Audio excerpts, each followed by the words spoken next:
इस वाली वीडियो में हम आपको सिखाएंगे कि किस प्रकार से दो संख्याओं का एचसीएफ यूक्लिड विभाजन विधि के द्वारा किस प्रकार से पता लगाते हैं। तो सबसे पहले एचसीएफ पता लगाने से पहले हमें कुछ संख्याओं के बारे में जानकारी होगी। पहले हम उनके बारे में बताते हैं, फिर आपको ज्ञात करना सिखाते हैं कि दो संख्याओं का एचसीएफ यूक्लिड विभाजन विधि के द्वारा किस प्रकार से पता लगाते हैं। तो सबसे पहले संख्याएं बताते हैं हम। तो पहली आती है प्राकृत संख्या। प्राकृत संख्याएं। अब प्राकृतिक संख्याएं क्या होती हैं? प्राकृतिक संख्याएं वे संख्याएं होती हैं जो गिनने वाली जो संख्याएं होती हैं वो प्राकृतिक संख्याएं होती हैं और इनकी शुरुआत जो होती है वो एक से होती है। 1 2 3 4 डॉट डॉट डॉट डॉट चलते जाएंगे कहाँ तक? अनंत तक। ये सारी जो संख्याएं होती है वो प्राकृतिक संख्याएं होती हैं और इनको यदि हम प्रदर्शित की बात करें तो प्रदर्शित करते हैं कैपिटल एन से, यानी कि इंग्लिश में इन्हें कहते हैं नेचुरल नंबर। यहाँ लिख दे रहे हैं हम नेचुरल नंबर। और ये इनकी शुरुआत जो होती है वो एक से लेकर अनंत तक होती है, यानी गिनने वाली जो संख्या है सारी प्राकृतिक संख्याएं होती है। दूसरी आप जाने पूर्ण संख्याएं। पूर्ण संख्याएं जिन्हें इंग्लिश में कहते हैं हम होल नंबर।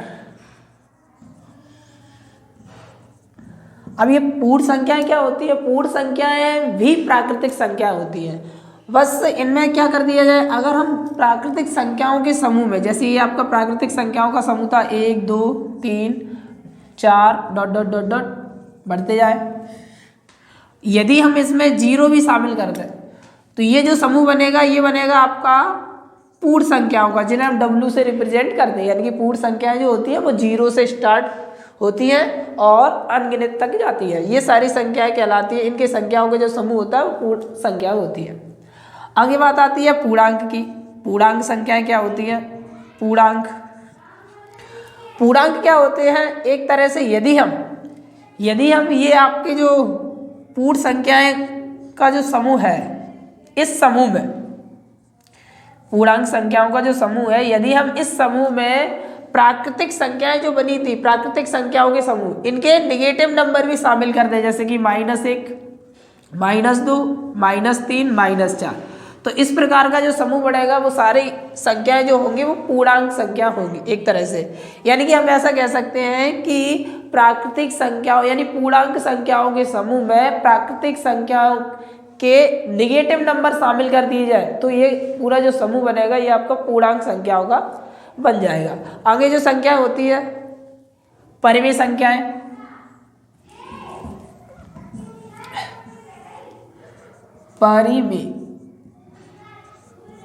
परिमेय संख्याएं।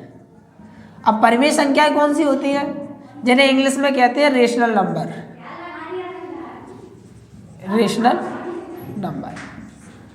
परिमेय जो संख्याएं होती हैं, परिमेय संख्याएं जो होती हैं ऐसी संख्याएं जिनको हम P/Q के रूप में लिख सके, यानी कि वे संख्याएं जो P/Q रूप में लिखी हो या लिखी जा सके वो सारी संख्याएं होंगी परिमेय संख्या। अगर हम देखें तो ये जो पूर्णांक होते हैं ये सारे परिमेय संख्याएं होती हैं, यानी कि ऐसी संख्याएं जिनको हम P/Q में लिख सके तो उन संख्याओं को हम कह सकते हैं परिमेय संख्या। यहाँ पर जो P है और Q है ये पूर्णांक है, लेकिन यहाँ पर जो Q की जो वैल्यू होगी वो नॉट इक्वल होगी 0 के। अगर 0 इधर लिख दिया जाएगा यानी कि Q के स्थान पर यदि 0 आता है तो ये अनंत में चला जाएगा, जो कि परिमेय संख्या नहीं मानी जाएगी। आगे बात आती है अपरिमेय संख्याओं की। अपरिमेय संख्या। तो अपरिमेय संख्याएं क्या होती हैं?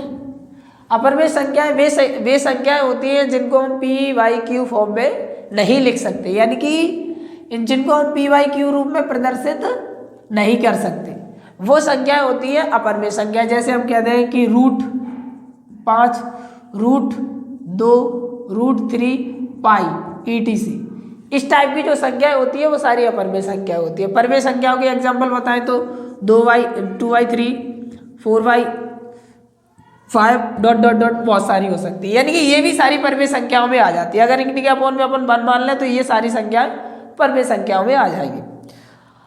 अब जो आपका चैप्टर था उसके बारे में हम बताते हैं। चैप्टर आपका था वास्तविक संख्याएं। तो वास्तविक संख्याएं क्या होती है? वास्तविक संख्या यहां लिख दे रहा है, वास्तविक संख्याएं।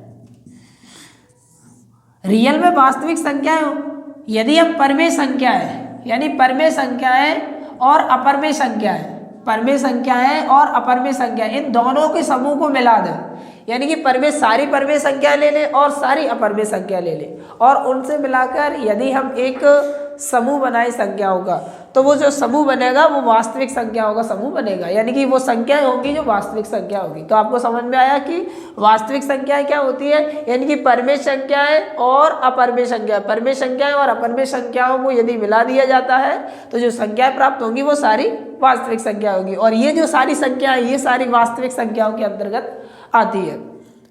तो अब हम बता रहे थे शुरुआत में, यूक्लिड विभाजन विधि के द्वारा दो संख्याओं का एचसीएफ कैसे पता लगाएंगे, अब हम ज्ञात करके बताते हैं।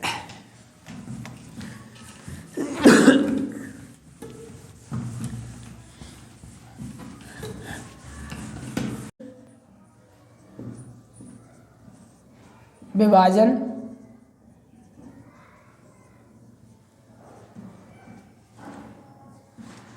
एल्गोरिथम, तो इस विधि में करते क्या है, इस विधि में हम जो है ना दो संख्याएं लेते हैं, दो संख्याएं लेते हैं। माना कि हमने दो संख्याएं आपको लेके बता रहे हैं, कोई भी दो संख्या ले सकते हैं, जैसे कि हमने लिया 255 और एक संख्या ले ली हमने 355, ठीक। अब इन संख्याओं को आपको एचसीएफ पता लगाना है और आपसे बोला गया है कि यूक्लिड विभाजन विधि के द्वारा इन दोनों संख्याओं का आप एचसीएफ पता लगाएं। तो इस विधि में सबसे पहला जो चरण है, सबसे पहला ये चरण है कि सबसे पहले हम ये देखेंगे कि इन दोनों संख्याओं में कौन सी संख्या छोटी है। तो यहाँ पर हम लिखेंगे, यहाँ 255 जो है वो छोटी है और 355 है वो आपकी बड़ी है। जैसे ही आपको ये पता चलता है कि इन दोनों संख्याओं में कौन सी संख्या छोटी है और कौन सी संख्या बड़ी है, तो आप क्या करेंगे, छोटी वाली संख्या से बड़ी वाली संख्या में भाग देंगे। 255 का हम यहाँ भाग देते हैं 355 में। तो इतने की टेबल याद करने की आवश्यकता नहीं है, आपको तो केवल 2 की टेबल देगी, फर्स्ट डिजिट की और यहाँ भी पहली डिजिट की। आप देखें 2 का यदि भाग हम 3 में देते हैं तो कितने बार जाता है, एक बार जा रहा है। तो आप क्या करेंगे, एक को यहाँ लिखेंगे और इस एक का गुणा करके यहाँ लिख देंगे, जो कि ये आ गया। घटाते हैं, 5 में से 5 गया 0, 5 में से 5 गया 0, 3 में से 2 गया 1। अब यहाँ पर शेषफल कितना आ रहा है, 100 आ रहा है। ये शेषफल आपको बचना नहीं चाहिए, यानी कि 0 आना चाहिए। तो हम क्या करेंगे, ये जो शेषफल आया है इसे बना देंगे हम भाजक, और यहाँ पर पहले जो भाजक चल रहा था उसे बना देंगे हम भाज्य। फिर से हम देखते हैं 10 का भाग देंगे, 10 का भाग 25 में देंगे, कितने बार जा रहा है, 2 बार जा रहा है। तो यहाँ पर 2 लिखेंगे और इस 2 का इसमें गुणा कर देंगे, जो कि हो जाएंगे 200। फिर से हमने क्या माइनस किया तो 55 आ गया। अब ये 55 फिर से भाजक बन जाएगा, यहाँ से हम बता रहे हैं आगे, यानी कि ये जो 55 चल रहा है ये फिर से भाजक बन जाएगा और ये जो भाजक था वो भाज्य बन जाएगा। फिर से हमने देखा 5 का भाग यहाँ पर देंगे 10 में, कितने बार जा रहा है, 2 बार जा रहा है। तो 2 यहाँ लिखेंगे। जैसे ही हम यहाँ मल्टीप्लाई करते हैं तो अपना 110 आ रहा है, जो कि ज़्यादा हो जाएगा। तो आप क्या करेंगे, इस 2 की जगह पे आप 1 लिखेंगे, ठीक है, और 1 का इसमें गुणा कर देंगे। कितने आ जाएंगे, घटाएंगे तो 45 आ जाएंगे। अब आप क्या करेंगे, जब तक आपका शेषफल बचता जाएगा तब तक इसे भाजक बनाते रहेंगे और इसे भाज्य बनाते रहेंगे। शेषफल को भाजक बनाते रहेंगे और जो पहले चलता है भाजक उसे भाज्य बनाते रहेंगे, जैसे कि इसे। फिर से भाग देंगे, 4 का भाग 5 में कितने बार जा रहा है, 1 बार। तो 1 लिखेंगे और यहाँ 1 का गुणा करेंगे 45, घटा देंगे, फिर से कितने आया 10। अब इसे फिर से भाजक बना दिया और इसे भाज्य। ये प्रोसेस जब तक चलती रहेगी जब तक कि शेषफल आपका 0 नहीं आ जाता। 4 बार जा रहा है और 5 दूनी 10, ठीक। तो इस प्रकार से हम देख रहे हैं, क्या देख रहे हैं कि 5 संख्या से पूरा भाग चला जाता है। तो यहाँ पर देखेंगे जैसे ही आपका शेषफल आता है 0, वहीं पर आपका हो जाता है, जैसे 5 से जा रहा है तो आपका इन दोनों का जो एचसीएफ हुआ है वो आपका हो गया कितना 5। और यहाँ पर हम ऐसे लिख देंगे, ऐसे लिख देंगे यूक्लिड विभाजन एल्गोरिथम से प्रत्येक कितनी स्टेप में बनी है, 1 2 3 4 5 और 6। इन जो 6 स्टेप बनी है, इन सभी स्टेपों को हमें 1 बाय 1 करके यहाँ लिखना पड़ेगा। और इन स्टेपों को ही मिलाकर जो प्रोसेस हो रही है उसी प्रोसेस को अपन कह रहे थे क्या, एल्गोरिथम।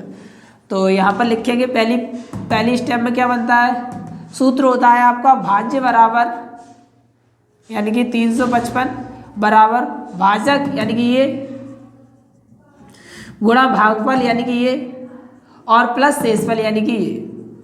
यहाँ पर हम देख रहे हैं जो आर माने रिमाइंडर यानी इसकी वैल्यू यहाँ पर 0 नहीं है, नॉट इक्वल टू 0।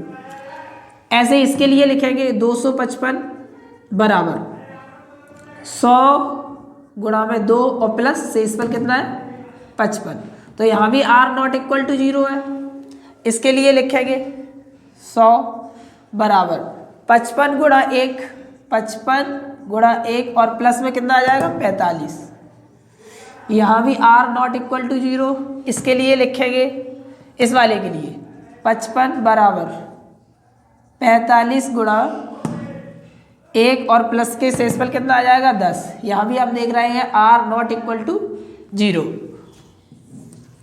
अब इसके लिए लिखेंगे 45 बराबर 10 गुणा 4 और प्लस के शेषफल 5। यहाँ भी आर नॉट इक्वल टू 0। यहाँ पर आप लिखेंगे 10 बराबर 5 गुणा 2 प्लस शेषफल इक्वल टू 0। यानी कि यहाँ पर आर की वैल्यू 0 आ रही है। तो आप लिख देंगे अतः एचसीएफ ऑफ 255, 355 बराबर कितना आया है, यहाँ 0 आ रही थी 5 पर, तो आ जाएगा आपका 5।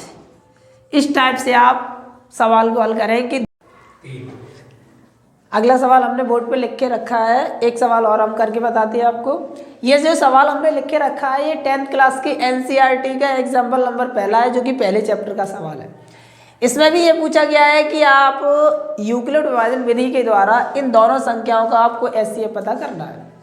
तो सबसे पहले हमने क्या बताया था, जैसे कि हम पिछले सवाल में हम आपको सिखा रहे थे कि सबसे पहले हम ये देखते हैं कि जो दोनों संख्याएं हैं उनमें बड़ी संख्या कौन सी है और आपकी छोटी संख्या कौन सी है। तो यहाँ पर हम देख रहे हैं कि इन दोनों संख्याओं में बड़ी वाली संख्या ये वाली है और छोटी वाली संख्या ये वाली है। तो यहाँ लिखेंगे आप, यहाँ 4052 छोटा है और 12576 वाली जो संख्या है वो आपकी बड़ी है। अब आप क्या करेंगे कि छोटी वाली संख्या से बड़ी वाली संख्या में भाग देंगे।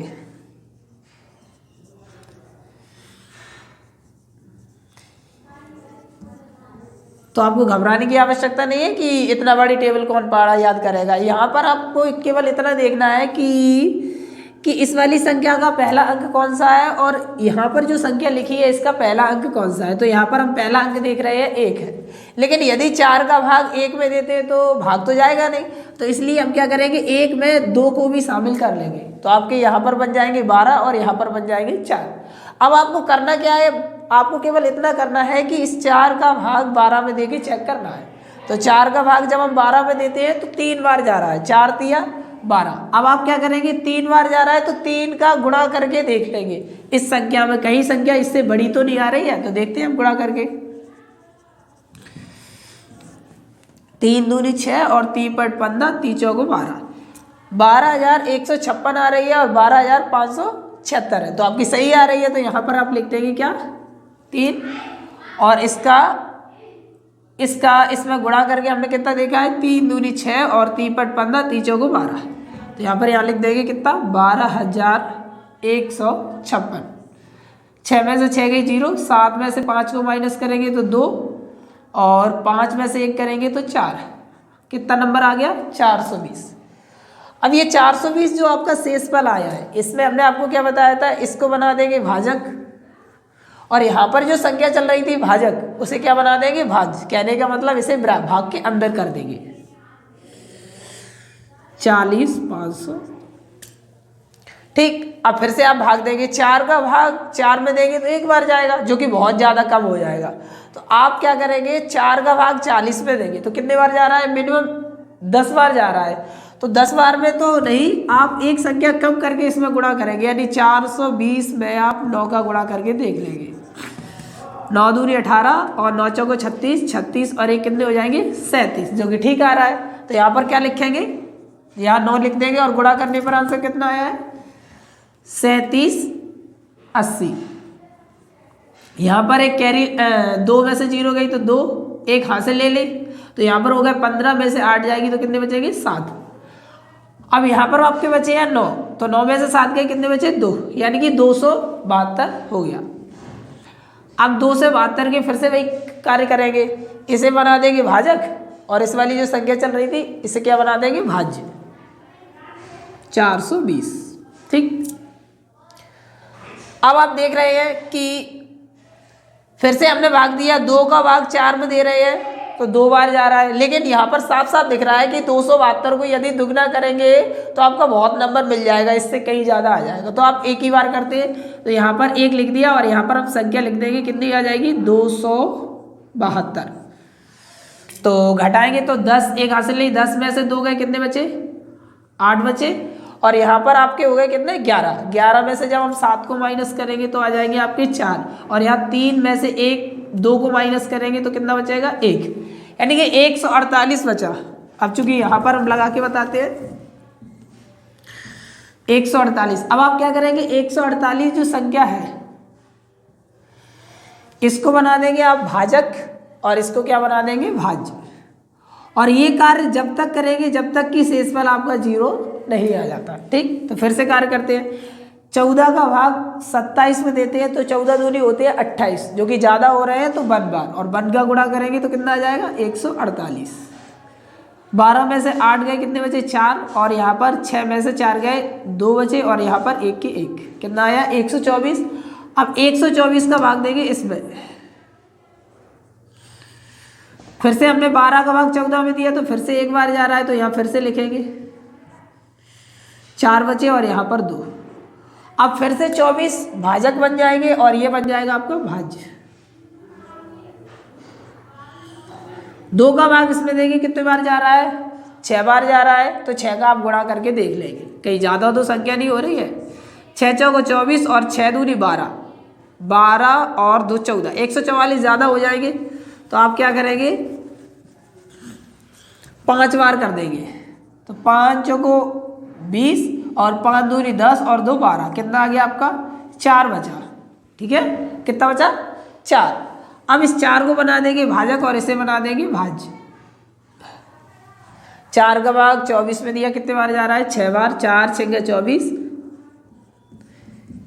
इस तरीके से जब आपने भाग दिया तो आपका शेषफल 4 पर आके 0 हो गया। तो यहाँ पर जो आंसर आया है इससे वो आपका कितना हो गया है, 4। अब इन चरणों को लिखना बहुत जरूरी है। एक बार यदि आप ये कार्य पूरा रफ कार्य पे कर देंगे तब आपका तो भी सही माना जाएगा, लेकिन जो चरण लिखने हैं वो बहुत ज़्यादा जरूरी है, क्योंकि यहाँ स्पेशली से बोला गया है कि यूक्लिड विभाजन एल्गोरिथम के द्वारा इसका HCF पता लगाना है, तो वो चरण लिखने बहुत जरूरी है। क्यों? क्योंकि एल्गोरिथम का मतलब ही होता है उन मतलब किन किन स्टेपों को, जो सारी स्टेपें मिला के जो बनती है प्रोसेस, उसी को हमने नाम दिया था एल्गोरिथम। तो यहाँ पर इन सभी के चरण लिखना है, 1 2 3 4 5 6 और 7, ये 7 चरण यहाँ पे आपको लिखने पड़ेंगे। लिख के बताते हैं, यहाँ पे ऐसा लिख देंगे,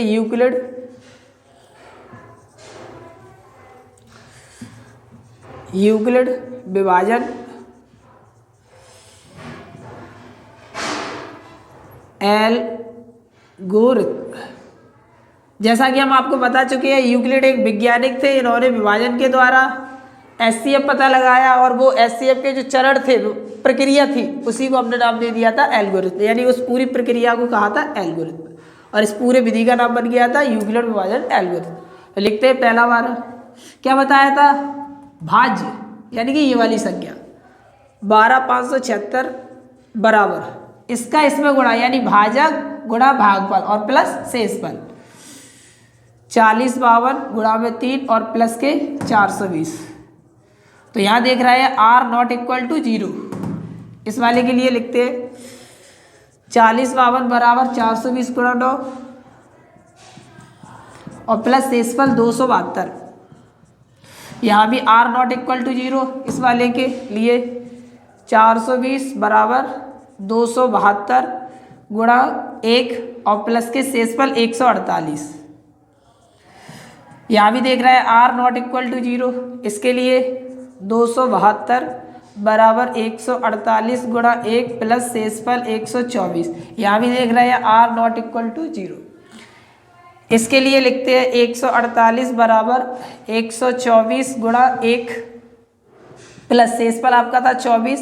यहाँ भी देख रहे हैं r नॉट इक्वल टू 0। इसके लिए 124 बराबर 24 गुणा 5 प्लस शेषफल आपका 4 था। यहाँ भी r नॉट इक्वल टू 0।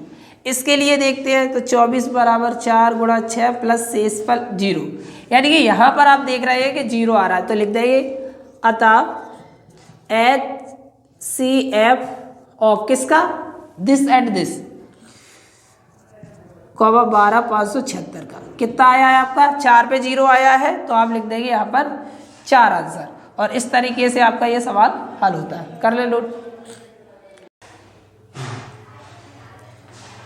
जैसा कि हम आपको बता चुके हैं कि पिछले जो सवाल कराए हैं हमने 2 सवाल यूक्लिड विभाजन एल्गोरिथम विधि के द्वारा कराए हैं। अब जो हमने बोर्ड पे सवाल लिखे रखे हैं इनको हम यूक्लिड विभाजन विधि के द्वारा ना कराते हुए हम इनको अभाज्य गुणनखंड विधि के द्वारा ज्ञात करना बताते हैं कि किस प्रकार से इन्हें अभाज्य गुणनखंड विधि के द्वारा हम इनके HCF को पता करेंगे।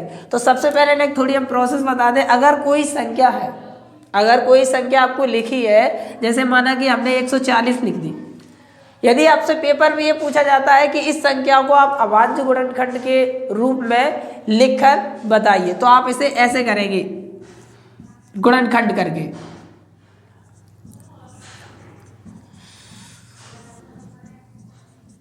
इस तरीके से आप गुणनखंड कर लें। गुणनखंड तो आप जानते ही होंगे क्या कैसे किए जाते हैं। तो यहाँ पर 140 बराबर कितना आ गया, 2 गुणा 2 गुणा 5 गुणा 7, जो कि आप करके देख देंगे। 7 पंजे 35 और 35 दूनी 70, 70 दूनी 140। तो यहाँ पर एक बार और सही से लिख देंगे। 2 बार लिखे गए हैं तो 2 की पावर 2 आ जाएगी।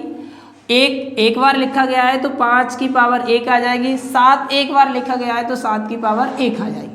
अगर पेपर में आपसे ये पूछा जाता है कि कोई संख्या दे देंगे आपको, जैसे आपको ये भी दे सकते हैं, कोई भी संख्या दे दे, बस आपको इतना पूछा जाएगा कि इस संख्या को आपको अभाज्य गुणनखंड के रूप में व्यक्त करो, तो आपको ऐसे करना है, ठीक है। अब इसी विधि के द्वारा यानी इस मेथड के जरिए हम इनका और इनका HCF पता करके बताते हैं। देखते हैं, पहला सवाल हम करते हैं। कितना है, 12 15 और 21।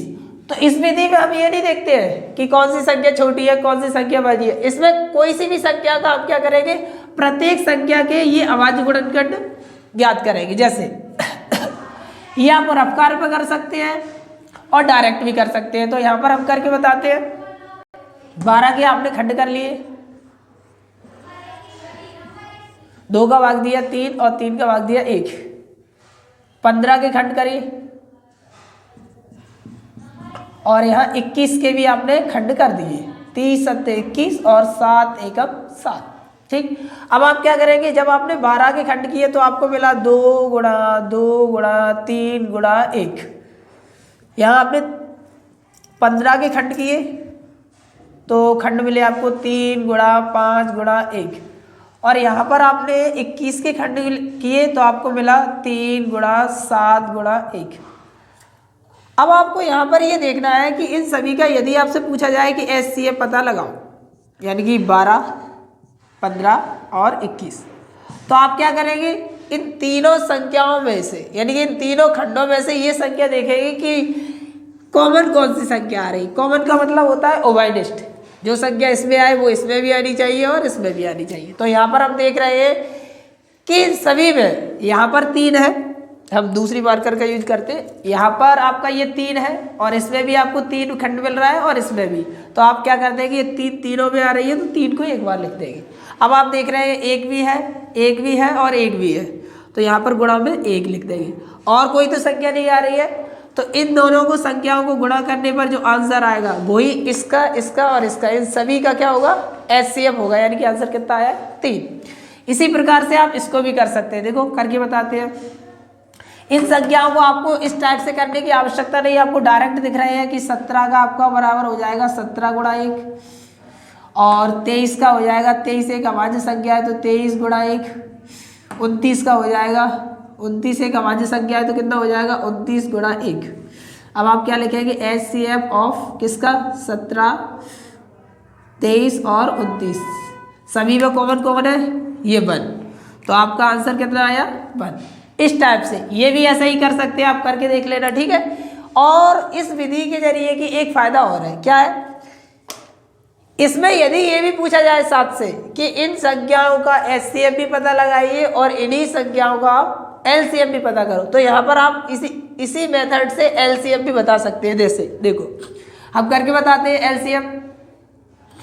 जैसे हमने इसका देखा, क्या देखा, LCM ऑफ किसका, 12, 15 और 21। अब LCM में क्या करेंगे आप, LCM में ये करेंगे, देखो सबसे पहली बात, ये पूरा जो खंड लिखा है, यानी खंड करके हमने जो लिखे हैं वो सारे लिख लें, ठीक। अब आप क्या करेंगे, अब आप इनमें ये देखो कि ये तो हमने पूरा प्रोसेस लिख लिया। अब आप इसमें ये देखो, इस वाले पे आते हैं, 3 इसमें लिखा है, क्या इसमें 3 लिखा है, बिल्कुल लिखा है, तो इसे नहीं लिखेंगे। इसमें 5 लिखे हैं, क्या इसमें 5 लिखा है, नहीं लिखा है, तो इसमें 5 भी शामिल कर देंगे। इसमें 1 लिखा है, 1 लिखा है, बिल्कुल लिखा है, तो 1 नहीं लिखेंगे, यानी कि आपने 5 को इसमें शामिल कर दिया। अब ये भी हो गई आपकी। अब इसकी बारी, इसमें हमने देखा 3 इसमें एक बार लिखा है, इसमें भी एक बार लिखा है, तो इसे भी शामिल नहीं करेंगे। 1 एक बार लिखा है, एक बार लिखा है, इसे भी शामिल नहीं करेंगे।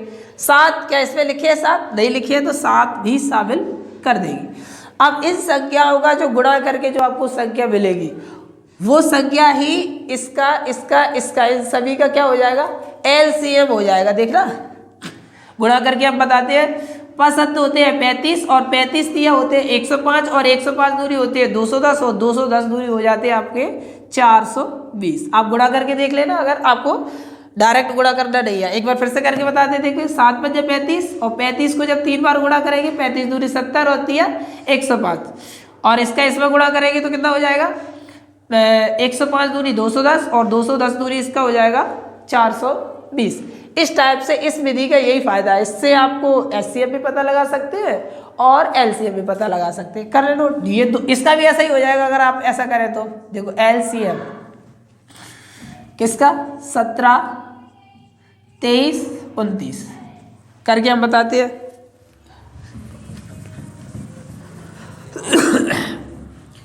हमने क्या बताया था, सबसे पहले पहला नंबर का पूरा गुणनखंड लिख लेंगे, 17 गुणा 1।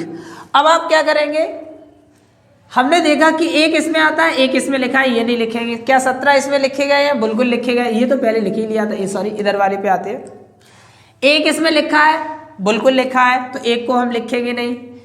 क्या इसमें 23 लिखे हैं, नहीं लिखे हैं, तो आप क्या करेंगे, इन 23 को ही इसमें शामिल कर लेंगे गुणा लगा के। और आप देखेंगे इसकी बात हो गई पूरी। चलो इसके बाद 1 लिखा है, 1 लिखा है बिल्कुल, 29 लिखे हैं, क्या इसमें लिखे आ रहे हैं, नहीं आ रहे ना, तो आप क्या करेंगे, इसमें 29 भी शामिल कर लेंगे और इन सभी का आप क्या कर देंगे, गुणा कर देंगे। अब गुणा करके देखो बताते हैं हम, कर लेना गुणा करते हैं। देखो पहले हमने कर दिया 23 का 29 से, तो 9 तिया होते हैं 27 की 7, 9 दूनी होते हैं 18, 18 और 2 20, 2 तिया होते हैं 6 और 2 चौको वो 2 दूनी 4, 7, 6 और 6 यानी कि 668 आ गया। अब इसमें हम कितने का गुणा कर देंगे, 7 का, 17 का, तो 7 होते हैं 49 और 7 6 होते हैं 42, 42 और 4 हो जाते हैं आपके 46, हासिल 4, 7 6 42 और 4 46। अब आप क्या करेंगे, ये जो संख्या है, ये संख्या एक का और बचा है तो यहाँ पर थोड़ा कट रहा है, तो इसकी वजह से हम यहाँ लिख दे रहे हैं 46 69 गुणा में, एक का गुणा करेंगे 7 में 7, एक का गुणा 6 में करेंगे 6 और 6 9, 7 6 13 इनकी 3, ये हो जाते हैं आपके 6 और 6 12, 12 और 1 13, और 4 और 6 हो जाए 4 और 6 10, 10 और एक हासिल आपकी थी, कितने हो जाएंगे 11, यानी कि आपको कितना मिला 11 33 9। इस विधि के जरिए आप दोनों एक साथ कर सकते हैं, एलसीएम भी पता लगा सकते हैं, एचसीएफ भी पता लगा सकते हैं। अगर आपको क्वेश्चन पेपर में ये पूछा जाए कि आप 2 संख्याएं या 4 संख्याएं या जितनी भी संख्याएं वो लिखे दें और आपसे पूछा जाए कि एचसीएफ पता लगाइए, तो आप क्या करें, ज़्यादातर इस विधि का यूज़ करें, क्योंकि इस विधि के जरिए आप डायरेक्ट एलसीएम और एचसीएफ एक साथ कर सकते हैं। अगर स्पेशल उसमें पूछा जाए कि आप यूक्लिड विधि के द्वारा बताएं, तो आप जो हमने पीछे सिखाई थी आपको विधि, उस तरीके से जरिए पता लगाए, नोट कर ले, करना हो जो।